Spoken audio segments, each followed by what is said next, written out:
not me using my viewfinder to do my makeup. Hello everyone, it is Friday, it's Friday, September 23rd. I'm just getting ready for the day. I just walked the dogs and I've got a butt ton of chores to do today before I have a meeting with some friends from college, and then I'm actually getting my hair done today, so my hair looks kind of crusty because I've decided not to style it in advance of getting it cut and dyed. It's hot again in San Diego. It cooled off after the heat wave because there was a hurricane, but now it's heating up again and I'm not a huge fan of it. So like I said, it's the 23rd of September and I think I finished something along the lines of 24 books already this month, which I know is insane. The reason I'm able to read like almost a book a day is the fact that I spend most of my time alone, if not at work, then at home.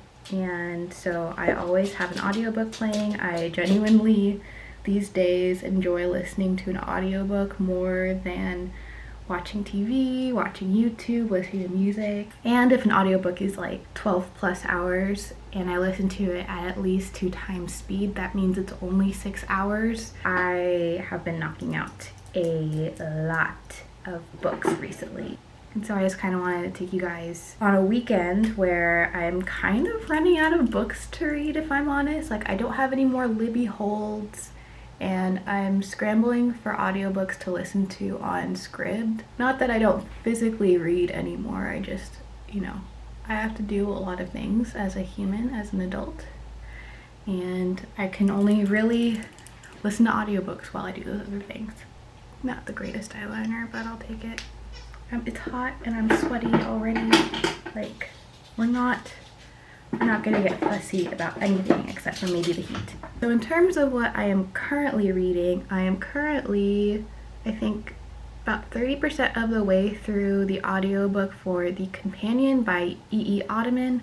I'm really enjoying this book so far. It's very smutty already at 25% in, which is not a complaint in any way. It was just like, whoa, we are jumping in there. I really like the story so far because in the preface it tells you ahead of time that it's a polyamorous relationship with 2 women and 1 man, and they're all transgender, and I don't think much literature like that exists, so this is definitely my foray into polyamory, smut, that kind of thing. The smut's well written. I'm not too crazy about the plot. It's not really developed or anything. I don't know if there really is a plot, in all honesty. I'm vibing and that's really all that matters. So these are my 2 go-to lips these days. This is the ColourPop Fresh Kiss Glossy Lip Stain in the color Sugar Snap, and then this is the Rare Beauty Dewy Lip Balm lipstick thing in Empathy. This is more of a pinkish color and this is more of a brownish red neutral color. I think I'm gonna go with this today, but if you see that my lips are pink ever, it's probably the Rare Beauty one. Better. Not great, but better. Now that I've got my face done, I can hold up the book I'm reading and tell you about it. I am 100 pages out from finishing The Roughest Draft by Emily Wibberley and Austin Sigmund Broca, and this is Bakita Kokili. I am enjoying this a lot more than I thought I would. I didn't know that it was enemies to lovers, and I didn't think I would enjoy it because it is enemies to lovers, but the chemistry, the back and forth between the 2 main characters is so good. Oh, I just realized I'm not wearing my glasses. So the back and forth is really good and the banter is really good. So the premise is that there are these 2 authors who once upon a time, I think 4 years ago in the book, co-wrote 2 books, and one of them ended up being like one of the best-selling books of the year, and it's kind of the book that they're both known for. After writing the book, they had some sort of fallout.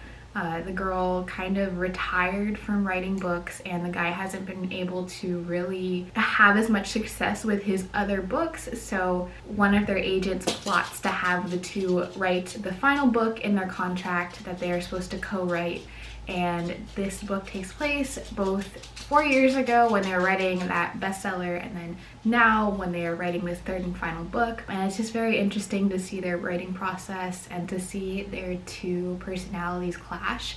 It's very much giving me vibes of Emily Henry's main character, specifically from Beach Read and Book Lovers. Like, I don't know if it's just because they're authors or something, but the kind of tension between the two and the combativeness of like the different writers is really reminding me of Gus and January from Beach Read, and then also kind of, I think is it Nora and Charlie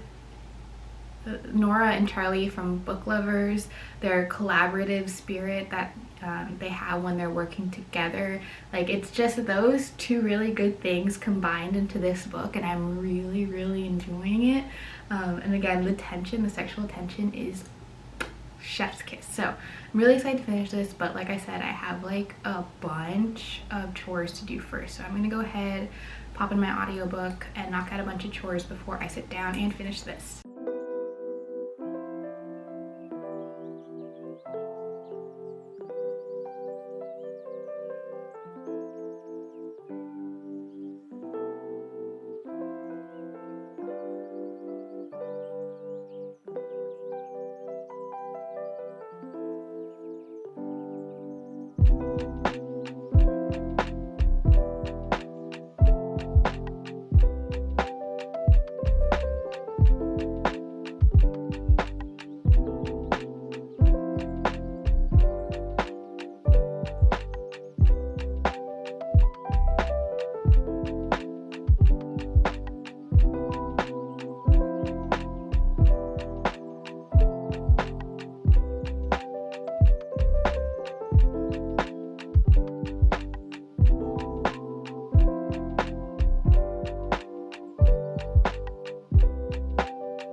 So I'm currently editing and I need a little bit of an energy boost because I'm feeling quite knackered. It's only 11 a.m. So we are going to do a booch test. I have never had this kombucha before. It's the California Craft Babe kombucha in the Hawaiian Pog flavor. In the spirit of trying to become a true San Diegan, I have been drinking kombucha pretty much daily. It's been really good for my tummy, so I've been testing a bunch of different kombuchas just to see which I like most, and you know, it's fun to try new things, right? Okay, definitely smells really good. It smells really sugary though.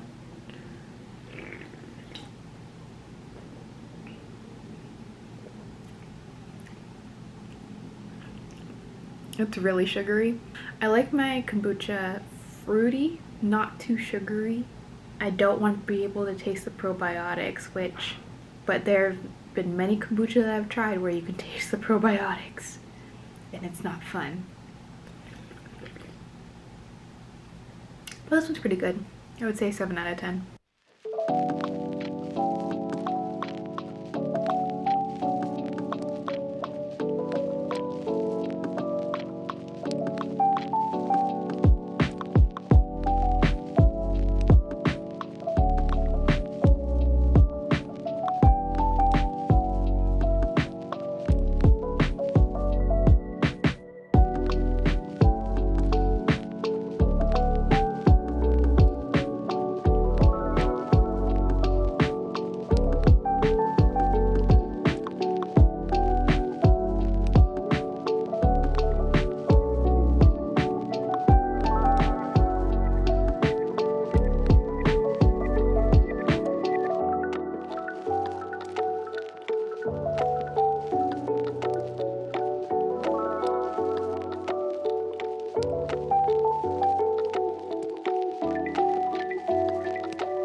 Okay, please excuse the lighting, it's just the way this room works. But I just finished The Roughest Draft by Emily Wibberley and Austin Sigmund Broca, and this book is unhinged.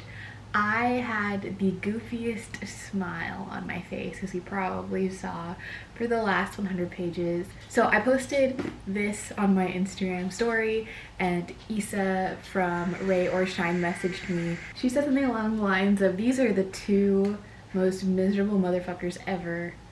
I love that. Yeah, these are just two very unhealthy, need to go to therapy people. But they're also authors and they fall in love, and it's so good. Read reviews after finishing and reading my review, and like everyone's saying, this is very comparable, if not better, than Beach Read, because these two are physically working together as co-authors. I also would say that it reminded me a lot of Funny You Should Ask by Alyssa Sussman. I really enjoyed that book as well. It wasn't, I would say, well written in any way in terms of like just making sense in the real world. The banter between the two main characters was on the same level as the banter in this, so I really freaking enjoyed this. Unfortunately, this is a library copy, so I have to part ways with it, but you can bet your ass you will see me hauling a copy of this book by the end of the year, because this was insane. So cute, so sexy, so just, you know? So because it's going to be incredibly difficult to follow up a book like that I just so immensely enjoyed, we are going to go ahead and read a book that I know I definitely am not going to enjoy, but I'm going to read for the clicks. And that book is The Spanish Love Deception by Elena Armas. Did not buy a copy. This is, again, a library copy, thank God. But the library had this on their hot picks shelf right next to The Roughest Draft, and I was like, okay, one good romance, one bad but very popular romance, let's go for it. If you haven't heard the, I guess, buzz around The Spanish Love Deception, this is a fake dating book about this girl who needs a date to her cousin's wedding. So this dude at her office volunteers to go to the wedding with her, even though he like spoke very poorly of her. I think to her face, if not definitely to like a higher up, which is just, y'all think that's cute? Are you okay? This is also the second book in a line of very bad romance books where the word milk is used in a way that I wish milk wasn't used. First one being Baker by Sarah Smith. If you know, you know. I'm gonna put myself through it. So this is the next physical read that I have for this weekend. I also finished the audiobook for The Companion by E. Ottoman, and I really enjoyed that.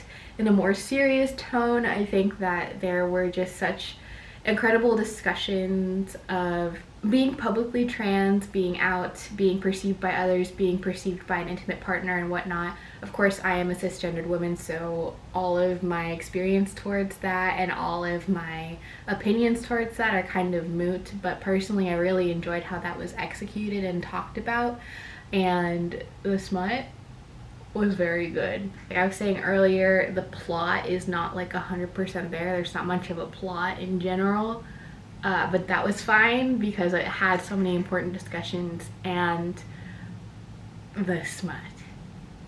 It's about 1 o'clock. I have that meeting that I mentioned with my friends in about a half hour, and then I'm going to dash off to get my hair done. I am not sure that I'm going to tackle another audiobook this weekend, but I'll keep you guys updated, especially as I start reading The Spanish Love Deception, so stay tuned. Y'all, we're not even 5 minutes from when I finished that last clip, and we're not even 10 pages into The Spanish Love Deception. This shit is so cringy. Like, it's giving girl boss, gaslight, gatekeep vibes, and not in like a fun, ironic way. Like, it's, she won't even talk to him. She's like talking passive aggressively, like, I'm so quirky, I don't like you, so I'm gonna make you know it by not even talking directly to you. Like, what is that? What is that? I can't do it. I can't do it. I cannot do it. I am not even going to waste my time on this book. I am not the right audience for it. Let's be clear. I am not the right audience for it. I like my romance to be a little more mature and a little bit more serious.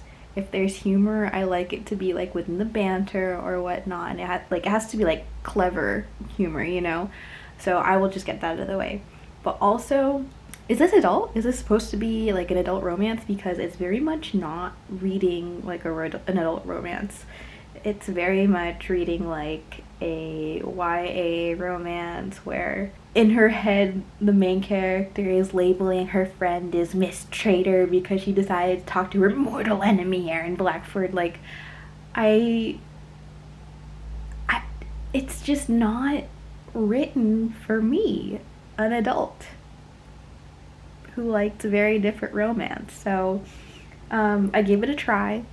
I will be returning it to the library because someone else can go enjoy it.